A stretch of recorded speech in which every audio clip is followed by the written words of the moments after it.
Ladies and gentlemen, how are you doing? I've just been watching Patrick Christie's on GB News, and he just reported some staggering numbers about the Channel migrants, deportations, or total lack of them, depending on how you look at it.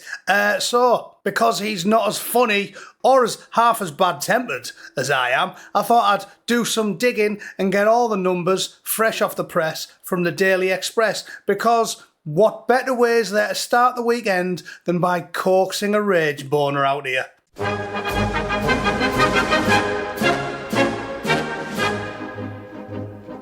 Okay, we're over at the Express. I apologise in advance for the staggering numbers of pop-ups that are probably going to leap unbidden into your view. I'll try my best to keep them at a minimum in the editing.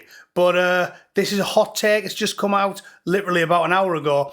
And there's some appalling figures to get into. So sit back, relax, reach for some blood pressure medication and a portable defibrillator, because you might need them. You might need them come the end of this video. We've already seen the numbers. The UK has gone from one of the safest places in the entire world in 1986 to the surprise sex capital of the whole of Europe in 2026. In a mere 40 years, we've gone from the envy of the world to an international embarrassment. Now, Albanians and Somalians and people from the Congo look at us and go, you're all right, lads. We'll stay here, thanks. Imagine that.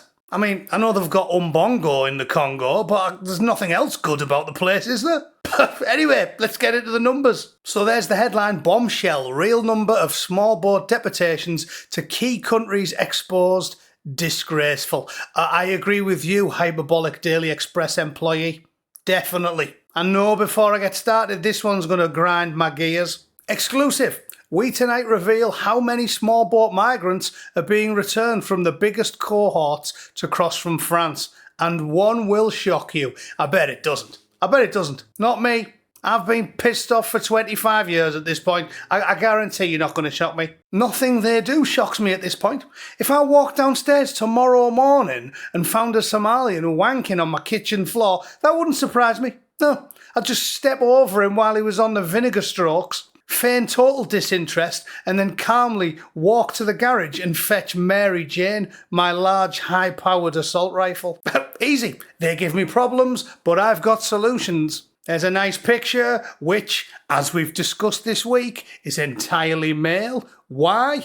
Well, because if you're unlucky enough to be a member of the fairer sex and you get on one of them boats, worst case scenario, you never get off it. Best case scenario, you stagger ashore at Dover with a severe limp, covered in crusty baby batter and sporting a fanny like a burst mattress.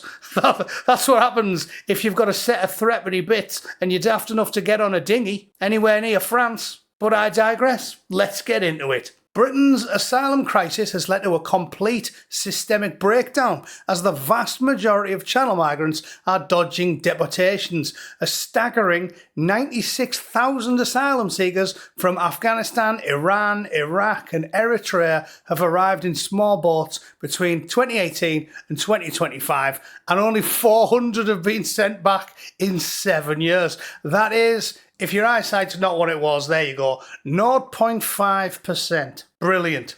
And who's one of the, galloping ahead of the I'm about to ruin your Friday night walk home, love?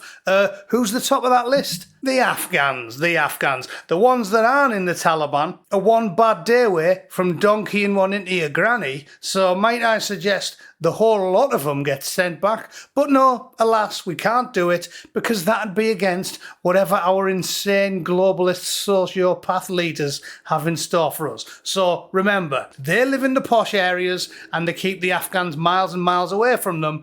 You live in the council estates, so you cannot move for them. Yeah. It might be the lasses whose bones they're jumping, but it's affecting all of us, because if you live in a council estate on Middlesbrough, doesn't matter if you're a male or a female, you've got Afghans coming out your arsehole, if you know what I mean.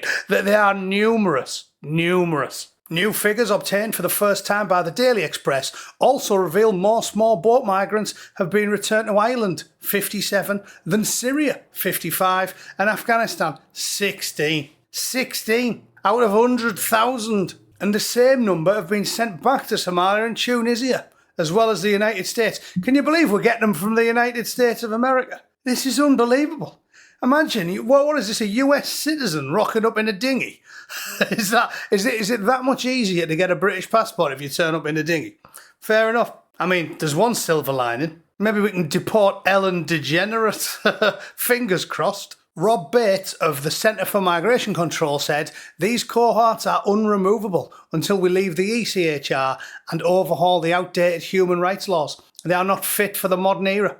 Delays in removing small boat arrivals increase the likelihood of successful claims and appeals as people get married, have families and strengthen their ties to the UK. Oh, don't forget, they don't have to have families or strengthen their ties to the UK. No, I must take umbrage with you there, Rob.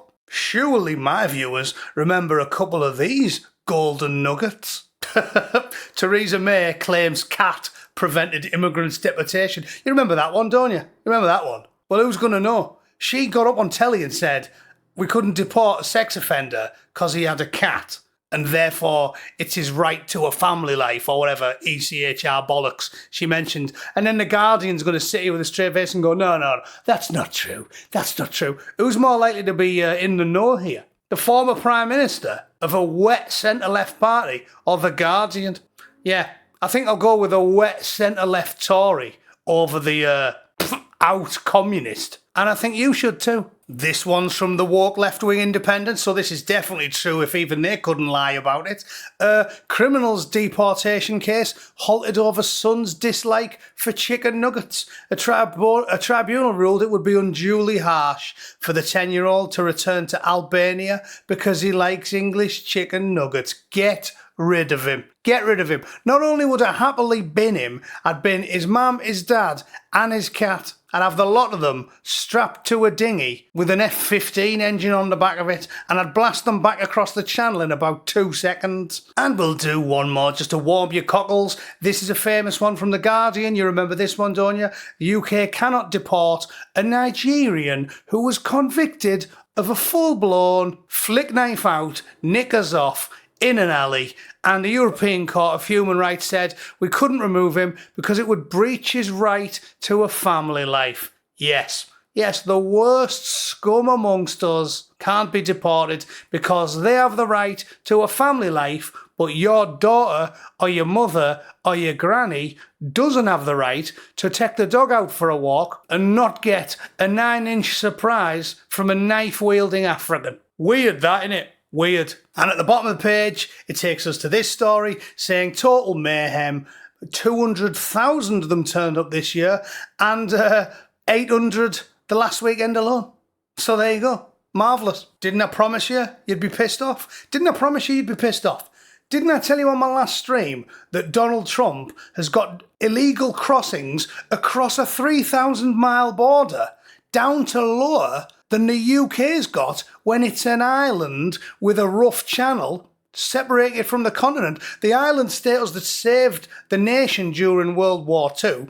Because we love to think we're all Billy Big Bollocks, but it's the island that saved us. If we were on the exact same continent like the frogs were, they'd have doubtless steamrolled over us as well. The ocean that Adolf struggled with is worthless now. It's not worth a wank. But Donald Trump can secure the border. So there's 0 illegal crossings in a 3-month period when they've got thousands of miles of land shared with a very poor country. This is what we're dealing with, and none of these arrivals are going home. So if you do the math, it's like compound interest. Every single one of your wives and kids is definitely going to be getting fingered if we leave it long enough. So, if that hasn't pissed you off, I don't know what will. You've got the patience of Mother Teresa on Prozac and Valium. I don't know what to tell you. Please, if you can tell me one reason why I shouldn't completely flip my lid and spearhead a campaign to train and equip some sort of V for Vendetta style freedom fighter, you let me know in the comments, because this is a choice. They are choosing to let your women and children get the good news. It's obvious. If the Americans can sort it out in a matter of months because of drones and satellites and technology, and they've got a land border, and the British government can't do it, when they're an island and they've got a navy, this is a choice. They are doing it on purpose. And if you aren't angry, there's something wrong with your brain. All right, that'll have to do it for the day, ladies and gents. Have a fantastic weekend. I hope I've stoked the calls for you. Remember, you can play your part. If you're not purposely trying to piss people off in the pub and battering them around the heads with these numbers like I do, well, you're not trying hard enough. All right, have a good weekend, keep your chins up, and I'll see you all soon. Thanks for tuning in. Toodle pip. Cheers.